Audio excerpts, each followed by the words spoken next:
और 6 बजे की पहली ब्रेकिंग न्यूज आपको बता दें, ब्रिटेन में नए प्रधानमंत्री का ऐलान। ब्रिटेन की प्रधानमंत्री बनी लिज ट्रस। 40 साल बाद मिली ब्रिटेन को महिला प्रधानमंत्री। लिज ट्रस को 57.4% वोट मिले। लिज ट्रस ने भारतीय मूल के ऋषि सुनक को हराया है। लिज ट्रस को 81,326,000 से ज्यादा वोट मिले हैं, जबकि ऋषि सुनक को 60,399 वोट मिले।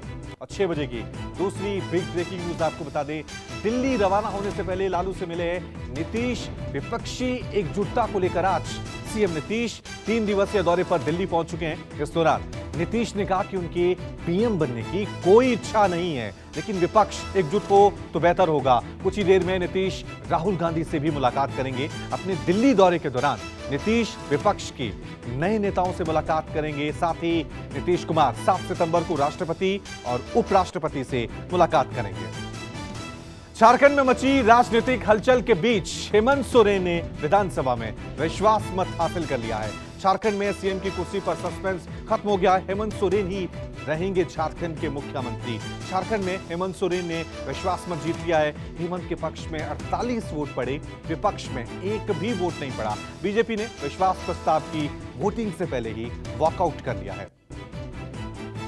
वहीं झारखंड में विधानसभा में विश्वास मत पेश करने के दौरान हेमंत सोरेन ने बीजेपी पर जमकर वार किया है। सोरेन ने कहा कि बीजेपी विधायकों की खरीद फरोख्त करती है। 25 अगस्त को हमारी सरकार गिराने की कोशिश हुई। साथ ही सोरेन ने कहा कि बीजेपी गृह युद्ध में धकेल रही है।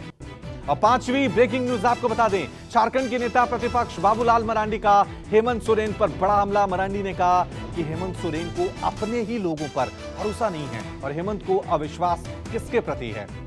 नई आबकारी नीति पर घोटाले के आरोपों के बाद अब बीजेपी ने वीडियो जारी कर आप पर हमला बोला है। संबित पात्रा ने कहा कि आप भ्रष्टाचारी पार्टी है। नई शराब नीति से सिसोदिया ने पैसा कमाया। स्टिंग मास्टर का स्टिंग हो गया है। सिसोदिया ने जिसको पैसे दिए उसका स्टिंग हुआ। बीजेपी ने दावा किया कि दिल्ली में शराब नीति पर बड़ा घोटाला हुआ है। नई शराब नीति में सिसोदिया ने मोटा पैसा कमाया। साथ ही सवाल किया कि नई शराब नीति में क्या खराबी थी।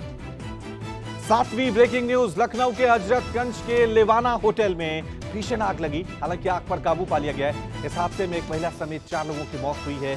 20 लोग बाहर निकाले गए हैं। बताया जा रहा है कि कई लोग होटल के अंदर फंसे हुए हैं। दमकल और प्रशासन की टीम राहत बचाव वहां भी जारी है। रेस्क्यू के लिए होटल की खिड़कियां तोड़ी गई हैं और रस्सी के सहारे लोगों को निकाला जा रहा है। बताया गया कि जब आग लगी तब होटल के अंदर 18 में से 13 कमरों में गेस्ट मौजूद थे।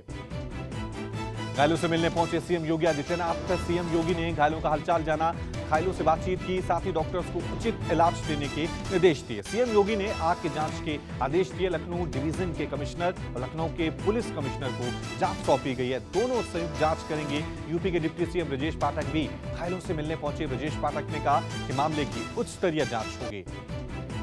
कांग्रेस नेता सुरजेवाला ने महंगाई और बेरोजगारी को लेकर जमकर हमला बोला। कहा कि देश में महंगाई चरम पर है। 2.5 करोड़ लोगों का रोजगार चला गया। देश की 57% आय देश के 10% लोगों के पास। देश की आधी आबादी के पास 13% पैसा है। लोगों की जिंदगी चलेगी कैसे। 10वीं बिग ब्रेकिंग न्यूज, कांग्रेस का हाथ मजबूत करने के लिए राहुल गांधी ने पूरी ताकत झोंक दी है। गुजरात में कांग्रेस के परिवर्तन संकल्प समारोह में शामिल हुए राहुल गांधी। इस दौरान राहुल ने केंद्र सरकार पर निशाना साधा। हमारी लड़ाई राजनीतिक पार्टी से नहीं, विचारधारा की लड़ाई है। ड्रग्स का सेंटर बन गया है गुजरात। साथ ही राहुल ने कहा कि मोदी सरकार ने किसानों का हक छीना है। दिल्ली के डिप्टी सीएम मनीष सिसोदिया ने सीबीआई और बीजेपी सरकार पर निशाना साधा। इस मुद्दे पर सिसोदिया ने कहा कि सीबीआई का दुरुपयोग हो रहा है। मुझे फंसाने के लिए अधिकारियों पर दबाव बनाया जा रहा है। साथ ही सिसोदिया ने कहा कि चुनी हुई सरकार गिराने की कोशिश हो रही है और बीजेपी के सारे आरोप झूठे हैं। साथ ही स्टिंग ऑपरेशन के मामले में सिसोदिया ने कहा कि ये स्टिंग ऑपरेशन नहीं, मजाक है। मुंबई दौरे पर पहुंचे अमित शाह का बड़ा दावा। उद्धव को सीएम बनाने का कोई वादा नहीं किया था। अमित शाह ने कहा कि शिंदे की शिवसेना ही असली शिवसेना है। जो हमारे साथ हैं, जो लोग राजनीति में धोखा देते हैं, वो कभी यशस्वी नहीं होते। साथ ही अमित शाह ने कहा कि शिंदे गुट के साथ मिलकर बीएमसी का चुनाव लड़ेंगे। 13वीं ब्रेकिंग न्यूज, तमिलनाडु दौरे पे दिल्ली के सीएम अरविंद केजरीवाल। सीएम एमके स्टालिन से मिले केजरीवाल। इस दौरान दोनों प्रदेशों के सीएम ने 3 महत्वपूर्ण परियोजनाओं का शुभारंभ किया।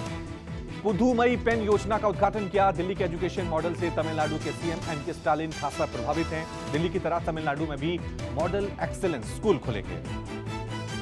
और 14वीं ब्रेकिंग न्यूज आपको बता दें, पंजाब के मोहाली के एक मेले में एक बड़ा हादसा हुआ। शहर के फेस 8 के दशहरा ग्राउंड के मेले में एक झूला गिरने से 15 लोग घायल हो गए। हादसे के शिकार लोगों में ज्यादातर महिलाएं और बच्चे हैं। अधिकतर घायलों को गले और पीठ में चोटें आई हैं। घायलों को अस्पताल में भर्ती कराया गया है। हादसे के बाद झूले का संचालक और उसके कर्मचारी वहां से फरार हो गए। पुलिस इस मामले की जांच कर रही है और बताया जा रहा है कि झूले में करीब 50 लोग सवार थे। एक और बिग ब्रेकिंग न्यूज, पटना के मनेर में यात्रियों से भरी नाव गंगा नदी में डूबी 45 लोगों को सुरक्षित बाहर निकाला गया है। नाव डूबने के बाद 5 लोग लापता बताए जा रहे हैं। गंगा नदी में 2 नावों के टकराने के बाद यह हादसा वहां पर हुआ था।